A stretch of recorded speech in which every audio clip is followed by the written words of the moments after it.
Hello, how are you? Welcome back to another Suicide Squad video. It's been a week, hasn't it, for both the Arkhamverse fans and fans of Rocksteady Studios.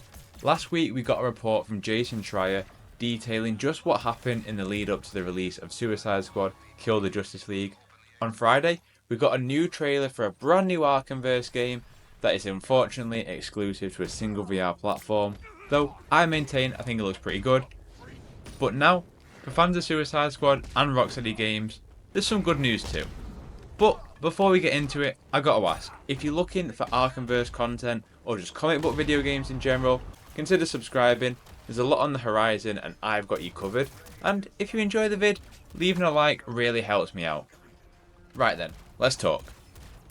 So last week, Jason Schreier, a video game journalist who does exceptional work, wrote an article detailing the missteps on the release of Suicide Squad.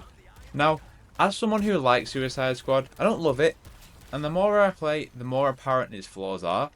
I was fascinated to read all of this. The problems inside the development just almost feel obvious. Changing visions, rigid perfectionism, and a studio ill-equipped for a live service game. For fans of Marvel's Avengers, it all sounds a little bit familiar, doesn't it? I still hold out hope for a live service superhero game that does one day work. As someone who rolled credits on the final shape last week for Destiny 2, a 10-year long saga, let me tell you, I never thought I'd feel that same rush and excitement for a long time as I did when watching Endgame.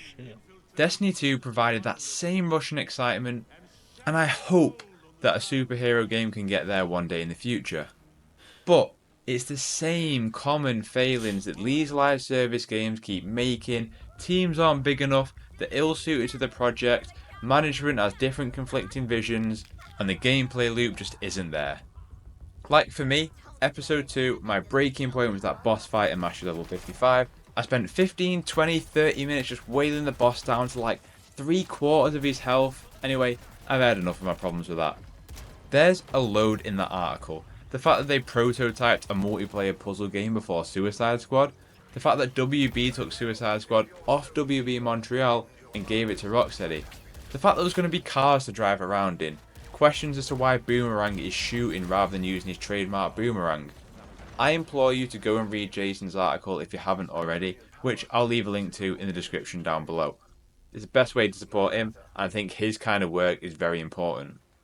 The bit I'm here to talk about is what's next? First of all, for me, the best news in all of this is that it looks like the people at Rocksteady Studios are safe from cuts.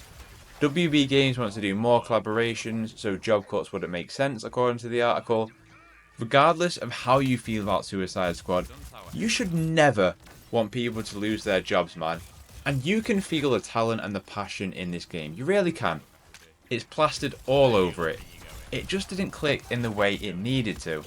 It was also stated on X, which I will always call Twitter, by Jason Schreier that it has some bare bones support, definitely not as much as they'd originally planned when talking about Suicide Squad. Whilst Rocksteady seems to be working on a director's cut for Hogwarts, which had us all thinking, will all 4 seasons of Suicide Squad see the light of day? Well, we have some good news on that front. Talking to IGN, a WB spokesperson told IGN that Rocksteady will see out the Suicide Squad Kill the Justice League's first year of support, but declined to comment on what happens afterwards. Which is probably what we all hope for at best, right?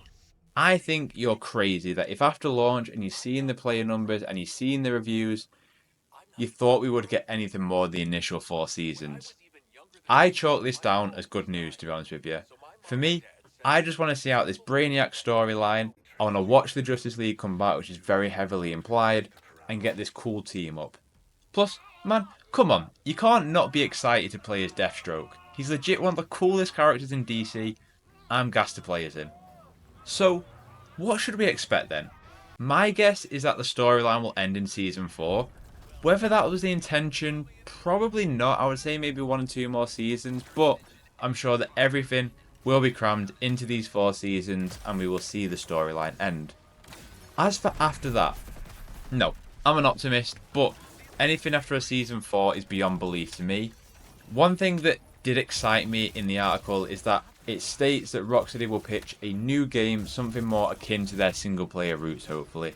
And while Suicide Squad has a lot of flaws, I maintain in the moment to moment gameplay, it's a lot of fun, man. And if you take away how these missions have had to be designed and these bosses have had to be designed for the multiplayer sandbox, I think there could have been an exceptional single player game here rather than an okay multiplayer one. As for what I'd want, I kind of want to make a separate video on that. The safe bet is obviously to return to Arkham, but for me, those 4 games, including WB Montreal's one, they're as good as it gets, man. Sure, you could do Batman Beyond, but I think Rocksteady are capable of something else. I'd love a Teen Titans game, a Green Lantern game especially. But even when Batman is my favourite superhero, I want them to flex their DC prowess somewhere else. Say what you want about Suicide Squad, but their creation of the Justice League, of Metropolis, it's second to none. They understood the assignment. So, we'll just have to wait and see. But despite a pretty sad report of the state of development, there is good news here in the fact that we'll get our content, and most of all, the people over there are hopefully safe from any cuts and secure in their roles. Now, just let them cook something in the single player realm, please. So, how are you feeling about this news? Are you happy that we'll see all the roadmap fulfilled? Are you excited for Deathstroke? What game would you like to see Rocksteady make next? Would you like to see them go back to Arkham or some other DC property? Or would you just want something completely new like a new IP? Let's talk in the comments down below. Like I say, if you're looking to stay up to date on the remainder of these seasons for Suicide Squad, consider subscribing. I've got you covered. And dropping a like is the best way to show your support if you did enjoy the video or you learned something from it. Other than that, have a terrific day, look after yourself, and I'll catch you in the next one.